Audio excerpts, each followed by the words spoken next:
বাড়ি আমার মাথার পরে হাঁকানো হয়েছিল। যদি ওই বাড়িটা আমার মাথায় পড়তো, হয়তো আমার মাথা ভেদ করে হাতুড়ি ভিতরে ঢুকে যেত। আমার মাথায় কি বুদ্ধি আসলো আল্লাহ জানে। আমি আপনাদের জনগণের সামনে না লাফ মেরে পড়লাম। জনগণ যে কায়দায় হোক আমাকে উঁচু করে নিয়ে চলে গেল। সেদিন যদি আল্লাহ পাক হেফাজত না করতেন, সেদিন হয়তো আমাদের কোনো বাঁচার পথ ছিল না। আল্লাহর নবী যে কায়দায় ধর্মের কথা বলেছেন, আমাদেরকে গত 15 বছর অত কষ্ট না হলেও প্রায় ওই রকম কষ্ট করা লেগেছে। আবার এই 15 বছরের ভিতরে অনেক বক্তারা জামাইয়া ধরে বিমানে চড়ে ঘুরে বেড়াচ্ছে। অনেক বক্তারা জামাইয়া ধরে বিমানে চড়ে ঘুরে বেড়ায়নি? এই কথা বলেন, ঘুরে বেড়ায়নি? কথা বলেন, ঘুরে বেড়ায়নি? আবার তাদের মাহফিলে জয় বাংলা স্লোগান হইতো। তাদের মাহফিলে কি হইতো? জয় বাংলা স্লোগান হইতো। ওই যে কুয়াকাটার মাহফিলে হঠাৎ করে একজন বলছে জয় বাংলা, কুয়াকাটা তখন বলছে থাম। আবার আজকে আসতে আসতে একটা দেখলাম যে এক সমাবেশ আছে, সে সমাবেশে এক নেতা সেও জয় বাংলা স্লোগান দিচ্ছে। তো আর একজন বলতেছে, নেতা বলছে জয় বাংলা স্লোগান দাও তুমি, এটা এই দলের সমাবেশে তুমি জয় বাংলা স্লোগান দাও। তখন ও বলতেছে দীর্ঘদিন জয় বাংলা বলা অভ্যেস তো ফসকে বেরিয়ে গেছে।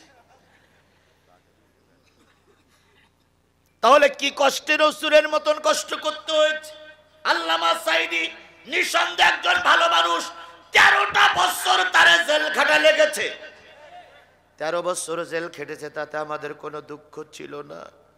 ও আমার ভাইরা, যদি আজকে আল্লামা সাঈদী বেরিয়ে আসতেন, আর সাঈদী যদি একটা বার ওয়াজ করতে পারতেন, 13 বছরের কষ্ট আজকে আমাদের জীবন থেকে সব শেষ হয়ে যেত। আজকে আজারির মাহফিল হয় 12 লক্ষ 13 লক্ষ 20 লক্ষ লোক হয়। আমার উল্লাপাড়ার মুসলমানেরা বলুন তো, যদি আল্লামা সাঈদী ওই মাহফিলে থাকতো তাহলে কত লক্ষ লোক হতো? হিসাব করে কোনো পাওয়া যেত? অন্তত 1 কোটি লোক হতো আল্লামা সাঈদীর মাহফিলে। কথা বলেন, কথা বলেন। আর এইটা বুঝতে পেরেই ওরা শয়তানি করে আমার সাঈদীরে মেরে দিয়েছে।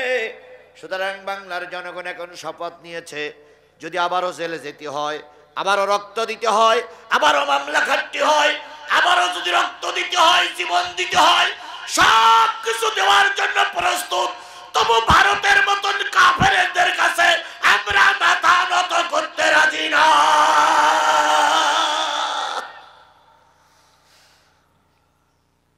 আল্লাহ রসুল চললেন উত্তর দিকে দাওয়াতি কাজ করার জন্য। কিছুক্ষণ পরে রসুল ফিরে আসতেন।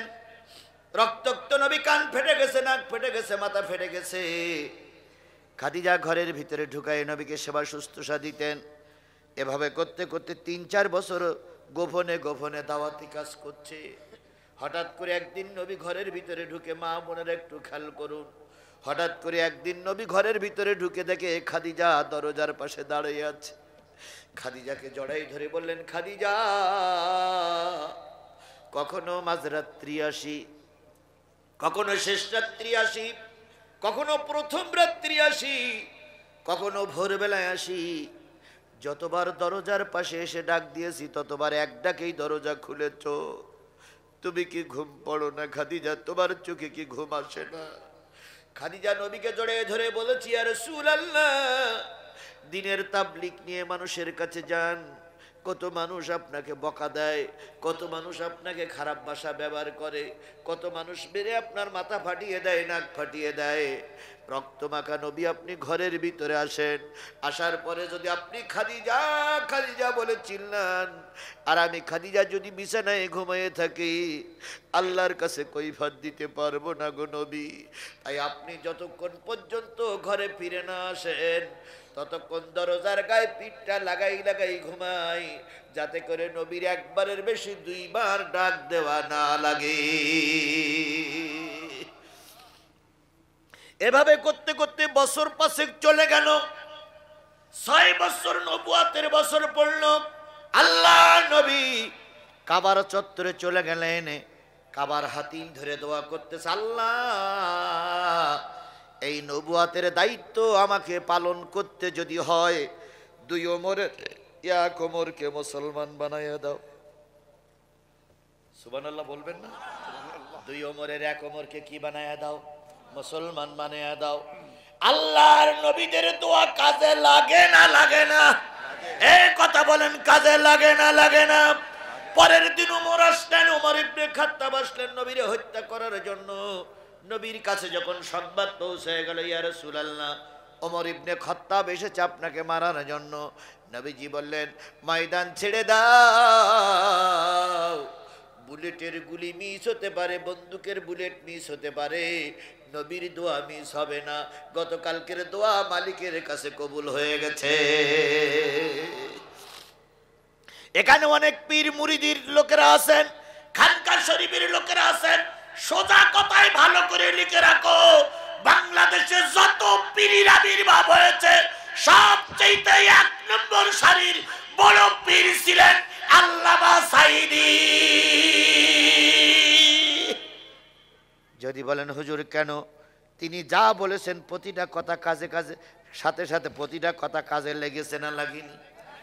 প্রতিটা কথা সত্যে পরিণত হয়েছে না হয়নি? তিনি বলেছিলেন, উত্তর গগনে কালো মেঘ জমেছে, ঝড়ের পর প্রাদুর্ভাব লক্ষ্য করছি, শক্তভাবে মোকাবেলা করতে না পারলে এমন আমাবস্যার আধার নেমে আসবে যার সবে সাদেক। গত 15-15.5 বছর ছিল না ছিল না?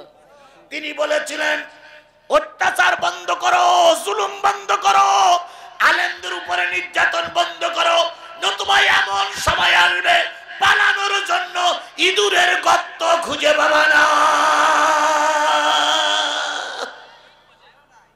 হয়েছে না হয়নি? এখন ইঁদুরের গর্তও থাকতেছে না, ইঁদুরের গর্তও থাকতেছে না। গতকাল শুনলাম মালের নাকি ক্যান্সার হয়েছে। মালের নাকি ক্যান্সার হয়েছে। এখন দোয়া করতেছে যে আমার রাজনীতি করার দরকার নেই, এখন দোয়া করো আমার ক্যান্সারের থেকে আল্লাহ যেন ভালো করে। হ্যাঁ, মানুষ তাহাজ্জুদ পড়ি তোমার জন্য দোয়া করতেছে যাতে করে ক্যান্সার ভালো হয়ে যায়। এই দোয়া করতেছে মানুষ, এই দোয়া করতেছে। আর আমাদের দেশের কিছু কিছু লোক এখনো সেই পালানো মহিলার পিছনে এখনো প্যা প্যা করতেছে না কিছু মহিলা, কিছু লোক এখনো প্যা প্যা করতেছে না। যারা প্যা প্যা করো একবার একটু মিলাই দেখো, খালেদা জিয়ার নামে মামলা হয়েছিল, খালেদা জিয়া পালাই যায়নি। তারেক জিয়া সহ বিএনপির কোন লোক ইচ্ছা করে পালাই যায়নি। বাংলাদেশ জামাত ইসলামের শীর্ষ নেতাদের ফাঁসি হলো, ময়দান ছেড়ে পালিয়ে যায়নি। আর তোমরা যার পিছনে তিনি প্রায় বলতেন, আমরা পালাই না, আমরা পালানো জাত নই। আজকে আস্তে আস্তে একটা মিডিয়া দেখতেছিলাম, উনি জাতীয় সংসদে দাঁড়িয়ে বলতেছে, আমাদের সরকারের থেকে নামানোর মতন কোনো বিরোধী দল এখনো বাংলাদেশে জন্ম হয়নি। উনি আগামী সেই জাতীয় সংসদে তখন দাঁড়িয়ে বলেছিলেন যে আমাদেরকে নামাতে পারে এমন কোন বিরোধী দল বাংলায় জন্ম হয়নি। তাহলে তোমরা বুঝে রাখো, যিনি বলেছিলেন আমরা পালাই না, এক ধাক্কায় পালাই গেছে। ওর পালাতি বললো কেডা? আবার এখন সীমান্তের থেকে বলতেছে আমরা কি করে ঢুকবো? টুস করে ঢুকে পড়বো। ওনারা ঠুস করে ঢুকে পড়বে আর আমরা চুপ করে দাঁড়াই থাকবো। কথা বলেন, চুপ করে দাঁড়াই থাকবো? চুপ করে দাঁড়াই থাকবো? বুবু আইসো চট করিয়া, আয়না ঘর তোমার জন্যে রাখছি গো সাজাইয়া। আইসো চট করিয়া, আয়না ঘর তোমার জন্যে রাখছি গো সাজাইয়া। আমরা রিসিবিশনে বৈশাসি, রিসিবিশনে বৈশাসি, জুতোর মালা লইয়া, আয়না ঘর তোমার জন্যে রাখছি গো সাজাইয়া। নির্বিচারে মারস মানুষ ক্ষমতার লাগিয়া। নির্বিচারে মানুষ মারেনি, বিডিআর হত্যার জন্য এই ফিরাউনের বাচ্চা দায়ী। আল্লামা সাঈদীর রায়ের পরে 300 লোককে গুলি করে মেরেছিল এই ফিরাউনের বাচ্চা। এরপরে হেফাজতের লাইট নিভাই আলেমদেরকে রাতের অন্ধকারে গুলি করে মারার জন্য এই ব্যক্তির বাচ্চাই দায়ী। সংস্কার আন্দোলনে প্রায় 2000 মানুষকে নির্বিচারে গুলি করে মারার জন্য এই নমরুদের বাচ্চাই দায়ী। এদের বিচার না হওয়া পর্যন্ত বাংলাদেশে ওদেরকে আর রাজনীতি করতে দেওয়া হবে না। কথা বলেন ঠিক না বেঠিক? কথা বলেন ঠিক না বেঠিক? উল্লাপাড়ার মুসলমানেরা শপথ নিতে হবে, শরীরে 1 ফোঁটা রক্ত থাকা অবস্থায় এই স্বৈরাচারদেরকে আর ময়দানে নামতে দেওয়া হবে না। প্রয়োজনে যার যা আছে তাই নিয়ে ময়দানে নামবো, তবু স্বৈরাচারীদের আর ময়দানে উঠতে দেব না, দেব না, দেব না। কি কায়দায় করতেছে? আমি আবার আসব। আর এখানে কিছু ওর সা বাচ্চারা আছে, তারা বলতেছে বলুন তো পৃথিবীতে এমন কোন মা আছে যে বাচ্চারে রাজপথে ফেলাই রেখে মা পালিয়ে যায়? কথা বলেন, পালিয়ে যায় এমন কোন মা পৃথিবীতে আছে? তাহলে তুমি 15.5 বছর ভোট চুরি করে যেভাবে ক্ষমতায় থাকলে, যখন তাড়া দিলে তখন তোমার কর্মীদেরকে রাজপথে রেখে তুমি পালাই চলে গেলে, একবারও ভাবলে না ওদের হবেটা কি? আবার এখন বলতে স্যার আমি আসবো, আর এখন এখানতে বলতে মা তুমি চলে এসো, তোমার মা আসুক, তোর আর তোর মার ব্যাটি একসঙ্গে কবর দেওয়া হবে। আর এই কথা বলার পরে দেখেন কিছু লোকের মুখ টুক কালো হয়ে হনুমানের মতন। যতই তুমি মুখ কালো করো না কেন, আমার কথা আমাকে বলতেই হবে। কথা বলেন, কথা বলেন, কথা বলেন। আমি কোনো বড় রাজনৈতিক দলের ঘোষিত কোনো নেতা নয়, আমি কোন রাজনৈতিক দলের ঘোষিত কোন বড় নেতা নয়। তারপরে আমার 20টা মামলা খেতে হয়েছে শুধু কোরআনের পক্ষে কথা বলার কারণে। আমার বাড়ি ঘরদোরগুলো ভেঙে বুলডোজার দিয়ে ভেঙে মাটির সঙ্গে মিশাই দিয়েছে শুধু এই কোরআনের কথা বলার কারণে। আমার মা দারুণ অসুস্থ, আমার মা কখন যে আল্লাহ বিদায় নেয় আল্লাহ ভালো জানে। আমার মাকে যখন আমাকে ধরে নিয়ে যায়, আমার মা যখন পুলিশের কাছ থেকে আমাকে ছাড়াই নিতে আসছিল, আমার মা হালকা পাতলা মানুষ, পুলিশ গলা ধরে জোরে একটা দূরে ফেলাই দিল। আমার মায়ের সঙ্গে পাকা দেলের গায়ে ঠুল লেগে মার কপাল ফেটে যখন রক্ত বাইর হয়েছিল, আমি তখন পুলিশকে স্পষ্ট করে বলেছিলাম অন্যায় আমি করেছি, আমার মা অন্যায় করিনি। সেদিন আমার মা দোয়া করেছিল, আল্লাহ এই জালেমদের হাত থেকে আমাদের দেশটার তুমি হেফাজত করো। সেই মা এখন বিছানায় শুয়ে কখন জানি বিদায় হয়ে যাবে। আমি আপনাদের কাছে দোয়া চাই আমার মাকে যেন আল্লাহ ঈমানের সঙ্গে বিদায় করার তৌফিক দান করেন। এই জন্য আমার মায়ের জন্য আপনাদের কাছে খাস দোয়া। আমার মা হলো আমার পৃথিবীর বড় সম্পদ। কথা বলেন ঠিক না ঠিক? আমার মা গাড়ি নেই, বাড়ি নেই, টাকা নেই, পয়সা নেই, কিচ্ছু নেই, ওতে আমার কিছু যায় আসে না। আমার মা হলো আমার মাথার মুকুট। সেই মাকে যখন ওরা অত্যাচার করেছিল সেদিন আমি অসহ্য করতে পারিনি, তারপর আমার হাত বাঁধা, প্রতিবাদ করেও কিছু করতে পারিনি। সুতরাং এই দেশে যারা জুলুম করে অত্যাচার করে আমাদের গণ অধিকার, আমাদের ভোটের অধিকার, আমাদের গণতন্ত্র কেড়ে নিয়েছিল, এদের বিচার না হওয়া পর্যন্ত এই দেশের মাটিতে আর এদের রাজনীতি করতে দেওয়া হবে না। কথা কি ক্লিয়ার? কথা কি ক্লিয়ার? কি কায়দায় বলতেছে 15 তারিখে নাকি ওরা হরতাল ডাকবে। 15 তারিখে রাস্তায় নেমে দেখ, একটু নেমে দেখ। আমরাও লাঠিতে সরিষার তেল মাখাই অপেক্ষা করতে, নাম রাস্তায়। তোর ব্যাগটা তো 14 গোষ্ঠীর ব্যাগটা শেষ করে দেওয়া হবে। প্রথমবারে ক্ষমার আদর্শ দেখাইছি, দ্বিতীয়বারে কোনো ক্ষমা দেখানো হবে না। প্রথমবার ক্ষমার আদর্শ দেখাইছিলাম, সবাই আমাদের দেশের মানুষ সবাই যদি মেরে বের করে দেয় দেশ চলবে কি করে। কিন্তু এখন দেখতেছি সুযোগ দিয়েই ওরা আমাদের ঘাড়ের পরে দাঁড়িয়ে দিন দিন করে নাচা শুরু করেছো। আল্লাহর কসম একটারও ক্ষমা করা হবে না। আল্লাহ আমাদের বোঝার তৌফিক দান করুক। আমার ভাইয়েরা, ওমর কালেমা পড়ি মুসলমান হয়ে গেল, মনে আছে তো? কার দোয়া? নবীর দোয়া। কার দোয়া? আরো জোরে বলেন কার দোয়া? আমি মিলাচ্ছিলাম সাইদির সঙ্গে। আল্লামা সাইদি বলেছিলেন অত্যাচার বন্ধ করো, মৌলবাদী গন্ধ কেসা বন্ধ করো, নতুবা 12 কোটি মৌলবাদী গাছের গোড়া ধরে যদি নাড়া দেয়, যেয়ে পড়বা কোন জায়গায়? মামুর বাড়ি দিল্লিতে। আর কিয়ামতের আগে আসতে পারবে না। আমি চিন্তা করেছি আল্লাহ এইটা কি করে বুঝলো? তাই না ভাই? তাই না? তাই না ভাই? যে পড়বে না আমেরিকায় পড়ুক, নাই লন্ডনে যাক, কিন্তু ইন্ডিয়ায় যাবে, এটা সাইদি বুঝলো কি করে? মামুর বাড়ি দিল্লি যেয়ে পড়বা, কিয়ামতের আগে আসতে পারবে না, কথা সাইদি বলেছিলেন না বলেনি? ঠিক দেখেন, পড়বে না পড়বে, কোথায় যেই পড়েছে, মামুর বাড়ি দিল্লি যেয়ে পড়েছে। এই জন্য আল্লামা সাইদি রসুলের একজন সুযোগ্য উত্তরসূরি। প্রতি 100 বছর অন্তর অন্তর একজন মুজাদ্দেদ আছে, আমাদের মুজাদ্দেদ ছিলেন আল্লামা সাইদি। কথা বলেন, কথা বলেন, কথা বলেন। আর কত বছর আগে পরে আসবে আল্লাহই ভালো জানে। আমার ভাইরা, নবীর দোয়া ওমর কালেমা পড়ে মুসলমান হলো। কিছুদিন পরে আমির হামজাও কালেমা পড়ে মুসলমান যখন হয়ে গেল, আবু জেহেল বাহিনীর গাল হা হয়ে গেল।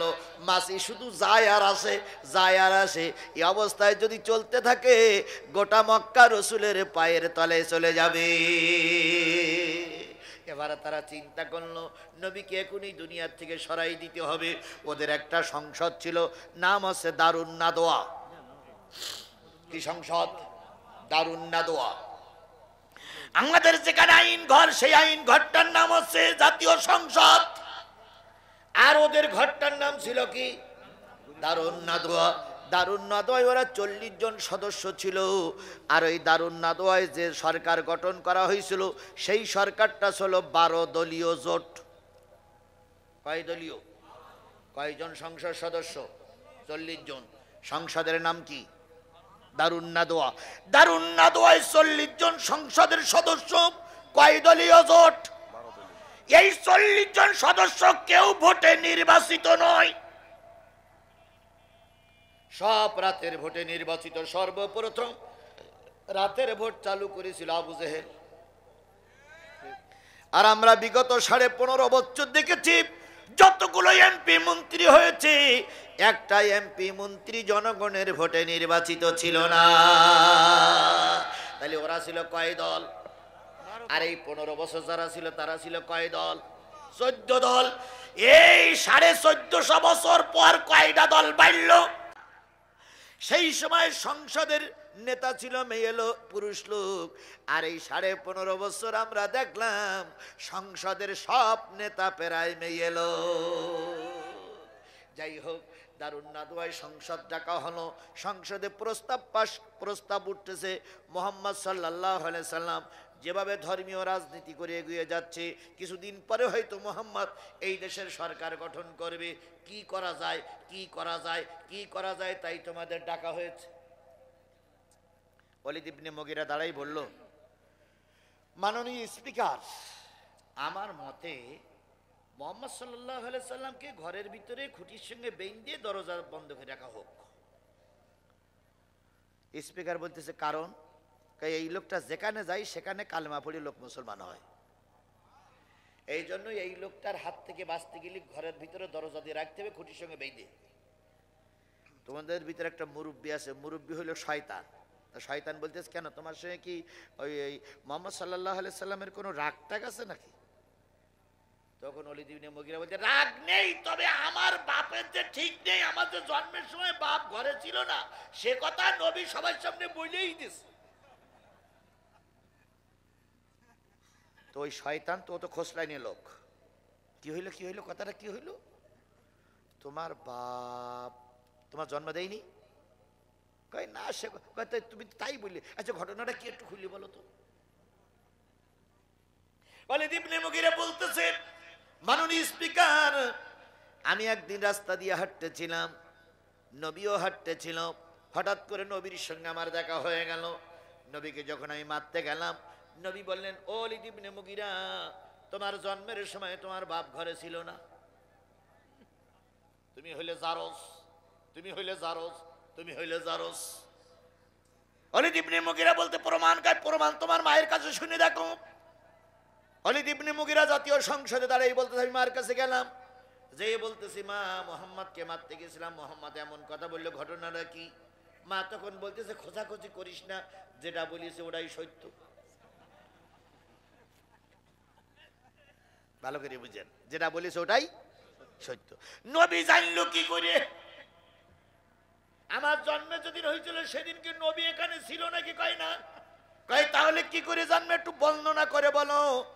ওয়ালিদ ইবনে মুগীরার মা বলতেছে, বাজান রে, তোর বাপ সফরে ছিল, ব্যবসায়ী ছিল।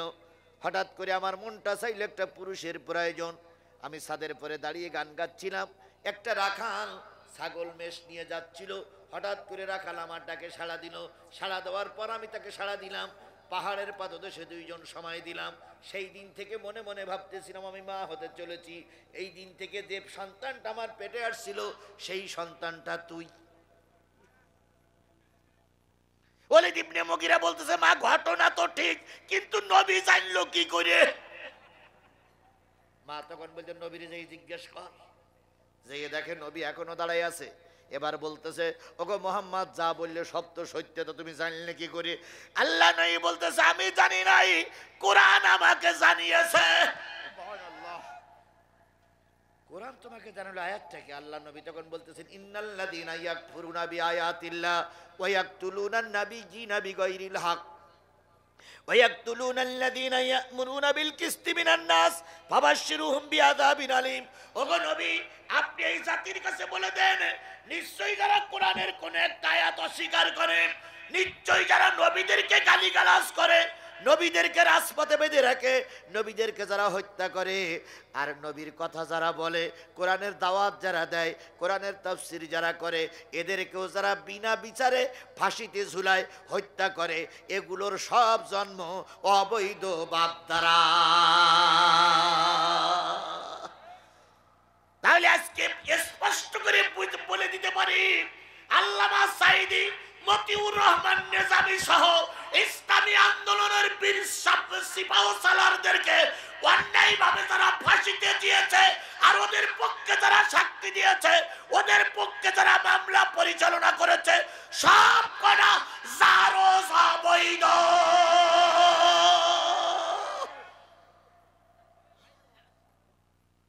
কার কথা অনুসারে? আল্লাহর কথা অনুসারে। কার কথা অনুসারে? আরো জোরে বলেন, কার কথা অনুসারে? বিশ্বাস না হয় যারা এই সরকারের দলে, ওই সরকারের দলে থেকে আল্লামা সাঈদীর রায়ের পরে আনন্দ মিছিল করেছিলে, বাড়ি দিয়ে খোঁজ দিয়ে দেখো, নিশ্চয়ই তোমার জন্মের সমস্যা। নিশ্চয়ই তোমার বাবা যেদিন তোমার জন্ম দিয়েছিল যাত্রা গান শুনে এসে তোমার জন্ম হয়েছে। নিশ্চয়ই তোমার বাবা কোন পুতুল নাচ দেখে এসে তোমার জন্ম দিয়েছে। নিশ্চয়ই তোমার বাবার মায়ের সঙ্গে এমন ভাষা ব্যবহার হয়েছে যে ভাষার কারণে তোমার বাপ তোমার মার জন্য বৈধ ছিল না, ওই অবস্থায় তোমার জন্ম হয়েছে। এই জন্য তুমি আলেম ওলামা দেখলে সহ্য করতে পারো না। কথা ক্লিয়ার? এরপরেও যদি না বোঝো, তাহলে আর নবী এসে ওয়াজ করলেও বুঝবা বলে আমার মনে হয় না। কিছুক্ষণ কিছু লোক বলে, হুজুর কি বললো তা বুঝতেই পারলাম না। বুঝবা কি? বোঝার মতন আক্কেল তো তোমার নেই। বুঝলেতে বোঝো, না বুঝলেতে কসু কসু কসু। আমার ভাইরা, নবী সাল্লাল্লাহু আলাইহি সাল্লামের কথা বলছিলাম। ওয়ালিদ ইবনে মুগীরা বললেন, ঘরে বেঁধে রাখো। শয়তান নামক মুরব্বী বলল, যদি ঘরে বেঁধে রাখো তাহলে লোকজন যে ছাড়াই নিয়ে আসবে। আর একজন বলে, দেশ থেকে বের করে দাও। কই, দেশ থেকে যদি বের করে দাও তাহলে সেখানে যে লোকজন তৈরি করে দেশ দখল করবে। এবার কেউ কেউ বললো, তাহলে কি করা যায়? তাহলে কি করে যায়? কাবার চত্বরে বেঁধে রাখো। কই, বিদেশি লোকেরা সংবাদ পাবে, ওরা ছাড়াই নিয়ে যাবে। তাহলে করা যায় কি? আবু জেহেলের কানে কানে বলতেছে সেই মুরব্বী শয়তান, মেরে দিতে পারবা? একবার মেরে দিতে পারবা? হাসপাতালতে বের করবা স্ট্রোকের নাম করিয়ে, হাসপাতালে সেই ইঞ্জেকশন দিয়ে মেরে দিতে পারবা? আবু জেহেল বলল, দেখি একটু চেষ্টা করে। আবু জেহেল বলল, দেখি একটু। সংসদ ভেঙে গেল, সবাই চলে গেল। কয় দলীয় জোট? 11 জন যুবক নিল 11 দলের থেকে। আর আবু জেহেল একাই দলের নেতৃত্ব দিয়ে বিরাট একটা রাজপথের ভিতরে একটা গর্ত খোঁড়া হলো, যেইটারে বাংলার ইংরেজি ভাষায় বলা হয় ট্রাইব্যুনাল। নিজস্ব ফর্মুলায় মৃত্যুর জায়গা তৈরি করার বলা হয় ট্রাইব্যুনাল। ট্রাইব্যুনালটা ছিল আন্তর্জাতিক ট্রাইব্যুনাল, কিন্তু এইটা আন্তর্জাতিক ট্রাইব্যুনাল না, এটা হলো ডোমেস্টিক ট্রাইব্যুনাল। আমাদের যে ট্রাইব্যুনাল ছিল এটা নিজস্ব আদালতের নিজস্ব ফর্মুলায় একটা বন্দি বের করে সেখানেই মারা হবে। আবু জেহেল সর্বপ্রথম ট্রাইব্যুনাল তৈরি করলো, রাস্তার ভিতরে একটা গর্ত খুললো, 11 জন যুবককে বলল, যুবক ও যুবক লাঠি সোটা নিয়ে রেডি হও, মোহাম্মদ এই পথ দিয়ে আসবে। মোহাম্মদকে এই পথ দিয়ে আসার পরে এই গর্তের ভিতরে ফেলাই আমরা 12 দলীয় জোটের লোকেরা পিটাই মারবো। আগামীকাল যদি মামলা হয় 12 দলীয় জোট ট্যাকেল দেবো, কারোর কোনো পাপ হবে না, কারোর কোনো বিচারে শাস্তি হবে না। আবু জেহেলের কথায় 11 জন যুবক রাজি হয়ে গেল। ভালো করে বোঝেন, 11 জন যুবক রাজি হয়ে গেল। 11 জন যুবক রাজি হয়ে যে 11 জন যুবক রাজি হয়ে আবু জেহেলকে পাঠালো মোহাম্মদের সঙ্গে পরামর্শ করার জন্য। মোহাম্মদের বাড়ি যে আবু জেহেল কাঁদতেছে আর বলতেছে, ভাতিজা আমরা তোমার কল্যাণকামী গো ভাতিজা, তুমি যে কালেমার দাওয়াত দিচ্ছিলে আমরা মনে করছিলাম তুমি মনে হয় আমাদের শত্রু, কিন্তু আসলে দেখলাম তা না, তুমি যেটা বলতেছো ওটাই সঠিক। তো আবু সুফিয়ান, উতবা, সাহেবা, ওলীদ ইবনে মুগীরা সহ আমাদের 12 দলের 12 জন লিডার আজকে আমার বাড়িতে রাত্রিতে একটু দাওয়াত খেতে আসবে। তো আমি চাচ্ছি তুমি ইসলামের পক্ষ থেকে দাওয়াত নিয়ে ওখানে যাবে, কালেমার দাওয়াত দেবে। আমার মনে হয় ওরা 12 জন ইসলাম গ্রহণ করতে পারে।